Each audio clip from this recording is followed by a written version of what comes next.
I had been keeping from my mum that I wanted to be Muslim. I didn't tell anyone in the family. I kept it to myself, because I knew it just wasn't going to be a good reaction, Like, I didn't even know how I was going to eventually tell her. So I'm learning about Islam totally in secret. And then I become Muslim in secret for like 6 months. But it was it was very soon after I took my Shahada, or thereabouts. I forget which day it was exactly. I must have been reading the Quran late at night, and instead of putting it out of the way on top of the shelf, I just left it on my desk, thinking nothing of it. And the next morning, 8:30, 9 a.m, Saturday morning, wherever it was, I wake up to my mother screaming at me, just like a banshee, screaming the house down. And I'm like, what's going on? I thought it was a fire or something, some car crash, I don't know, outside. And I see Mum screaming at me, and she's looking at me, and I'm like, what's going on? And then she runs out the room, and I go, what's going on? Look around the room. It's the Quran on my desk, in plain sight. Quickly get dressed. I'm chasing after Mum around the house. Honestly. She's running from the kitchen to the front room, to the passage, back to the kitchen. I'm trying, it's like something like a cartoon, trying to circle around the house. She's throwing stuff at me, throwing pillows at me, clothing. I eventually cornered her in the kitchen, grabbed her, and we sort of collapsed to the floor. The way they're crying on the floor together. And we were crying for a few minutes, and she just kept saying no, no, no, no. And I kept saying, yes, I want to.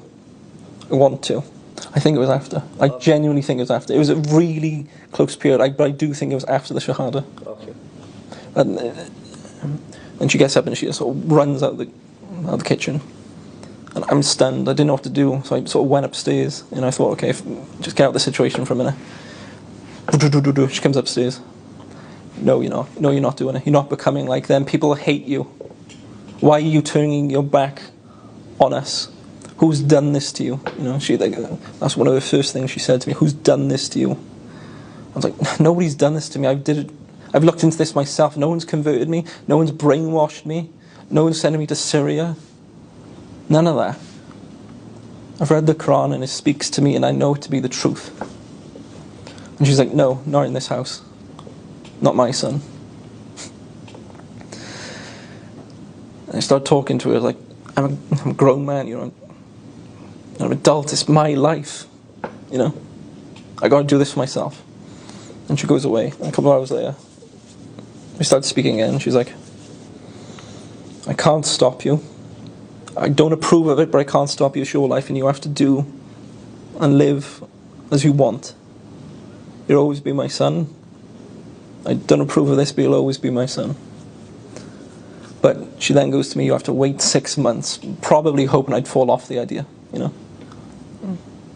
Obviously that didn't work. I believe I was a Muslim at that point. I was really close to that date. Yeah, I took my Shahada.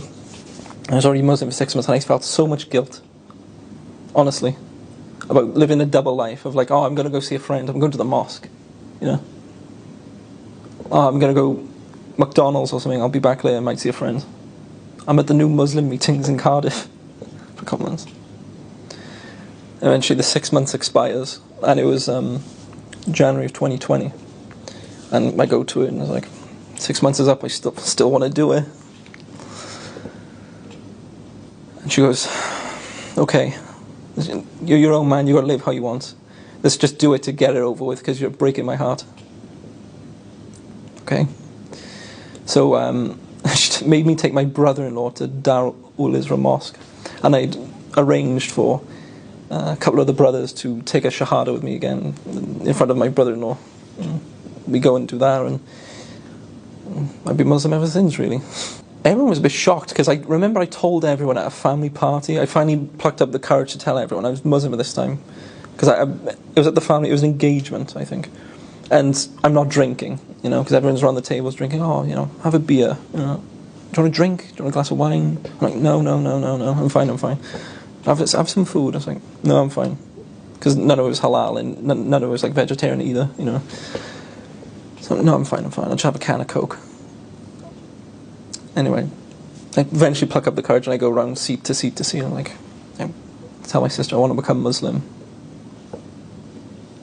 Okay, fair enough. I didn't expect you to say that. I was like, okay, that wasn't the reaction I wanted. So then I go to the next sibling.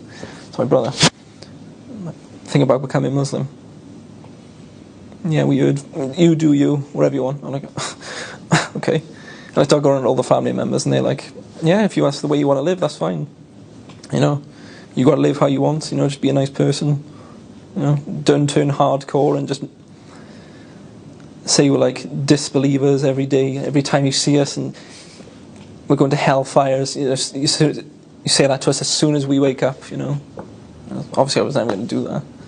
But honestly, apart from Mum, who initially didn't take it well, all my family's been fine with it. You know, everyone. It's quite funny. Like, I'm still living at home.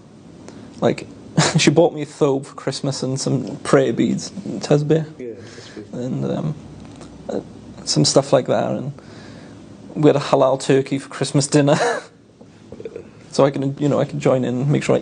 She's like, I want to make sure you're eating. You know, she's like, in Caerphilly, can I get anything? I'm like, no, I have to go get it from Cardiff. You know, all the halal food, stuff like that, and meat. I think it's been just slowly over time, seeing me just asking me questions about, like, what's this and that. Like, not that she wants to become Muslim herself, but I think she's just trying to figure out what it is and why I've done it. Like, what was the appeal? And sort of like, slowly, I'm bringing down the barriers and the misconceptions. Because, like, she's actually been looking into, like, well, this is what Muslims do themselves. Not, like I said, not that she would convert herself. Well, Allah guides who he wills. But I do think it has been beneficial for the family, because I got siblings asking me questions, trying to clarify some issues, and if I haven't got a question, I'll ask a brother who knows, or find an authentic source for this sort of question. And inshallah, I hope I've, at least in my family, have demystified Islam and showed its beauty. You know?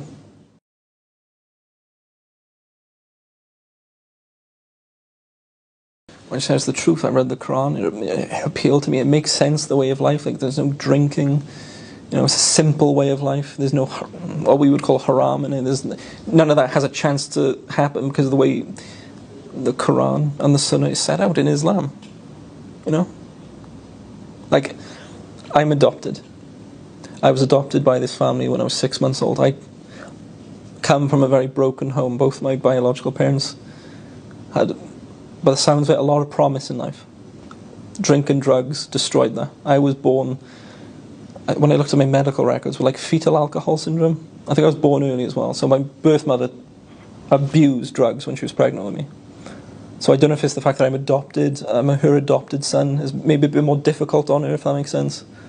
Maybe that's like an extra layer to the hardness of the road, you know. Absolutely, yes, I do. Okay. I, in hindsight, wish I'd, like, obviously done my research thoroughly, as any person should. Obviously, when you know Islam is the truth, then you know it's the truth. But always do your research.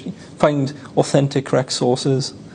Whether it be like websites, sheikhs, learned scholars online, stuff like that. So you get the true, correct Islam, the authentic Islam. And you get the authentic Sunnah as well. So you don't get into like the sort of extremism aspect, which I know a lot of reverts do. There's the joke that the reverts are always the most hardcore. But do your research, and honestly, when you're convinced, take your Shahada. Learn the basics of your religion. Don't get lost in the other details of the dress and the clothing. Just learn the basics. Learn the authentic basics. That's all you need to begin with.